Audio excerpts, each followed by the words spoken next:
Salut à toi qui écoutes cette vidéo. Si tu es tombé sur ma vidéo aujourd'hui, c'est que tu t'intéresses sûrement à venir vivre au Canada, que ce soit pour le travail, pour les études, d'une façon ou d'une autre, le Canada t'intéresse. Et je fais cette vidéo aujourd'hui, en fait, c'est un peu pour réagir à l'actualité récente sur les réseaux sociaux et sur YouTube concernant le recrutement des travailleurs venant d'Afrique subsaharienne pour le Québec. En effet, il y a actuellement une activité de recrutement des travailleurs visant des pays africains. Ces pays-là, c'est le Sénégal, la Côte d'Ivoire, le Cameroun, le Bénin et le Togo, si je ne me trompe pas. Mais ce que vous devez savoir, c'est que cette activité n'est pas organisée par le gouvernement du Québec. Donc vous devez faire la différence. Elle est organisée par une association, un organisme à sans but lucratif, comme on dit ici, qui s'appelle Québec International. C'est un vrai organisme, c'est un gros organisme avec conseil d'administration, avec des dizaines d'employés.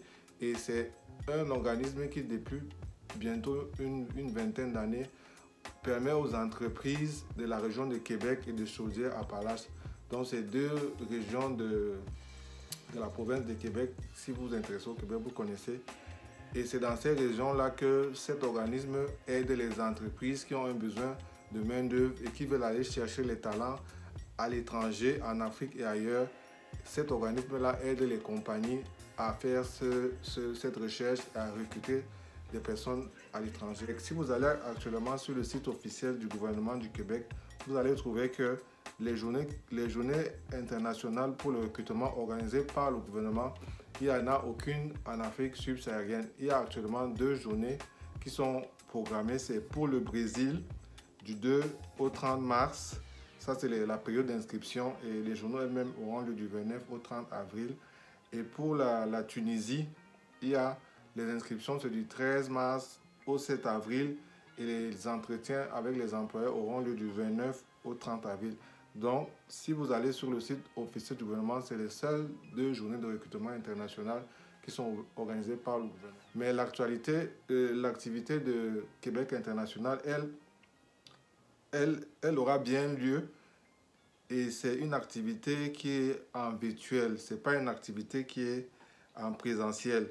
Donc celle-là, elle aura lieu en mode virtuel. Ce sera du 24 au 31 mai de cette année. Comme je te le disais tantôt, Québec International, c'est une organisation de référence, c'est une organisation connue qui habituellement fait ce type d'activité de recrutement pour des entreprises de Québec et de la région de Chaudière-Appalaches.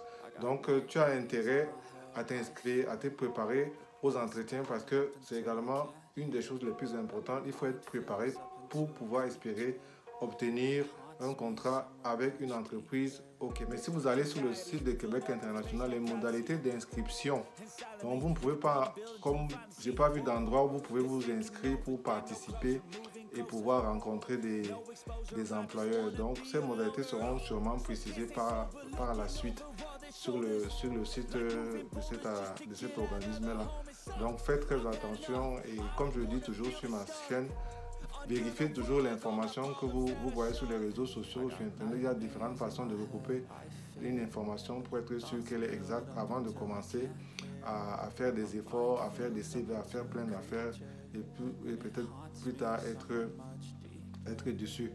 Donc c'est l'information que je voulais partager et je profite pour te dire à toi qui veux venir au Canada, à toi qui veux venir au Québec pour le travail, que les employeurs au Canada, ils vont vous demander une chose que des fois la plupart des personnes qui sont intéressées ne pourront pas voir. Je vois beaucoup de vidéos sur Internet où on dit que vous pouvez venir au Canada sans diplôme, sans expérience et avoir un travail. Et je vous conseille de faire très attention. Ces personnes qui disent ça, ils ont peut-être des façons légitimes ou légitimes d'aider les personnes à venir. Je ne veux pas entrer dans ce débat. Ce que je veux vous dire, c'est que le gouvernement du Québec et le gouvernement du Canada, si vous allez fouiller vous-même la procédure d'immigration pour les travailleurs, que ce soit permanent ou temporaire, le document le plus important qu'il faut avoir pour venir pour le travail au Canada, c'est un document qui est une preuve d'emploi. Une preuve d'emploi d'un organisme d'assurance sociale de votre pays. Donc, ce n'est pas des relevés d'emploi, ce n'est pas une preuve, un document que votre employeur dans votre pays, au Cameroun, au Sénégal, a signé et qui dit que vous avez travaillé ici, qui va être accepté. C'est un document d'une institution étatique où les employeurs qui sont légaux dans ton pays t'ont inscrit comme travailleur et c'est là-bas où tu vas aller chercher un document qui prouve que tu as travaillé de telle date à telle date pour cette compagnie, tu étais affilié à cet organisme étatique pour ton assurance sociale et tu as travaillé comme technicien en informatique, comme enseignant. C'est ce document-là qui va faire foi au niveau du Canada. Ce ne sera même pas tes diplômes, mais c'est ce document-là. Parce qu'il faut toujours, si tu viens pour le travail, que tu puisses justifier une expérience de travail en rapport avec l'emploi que tu es en train de venir faire.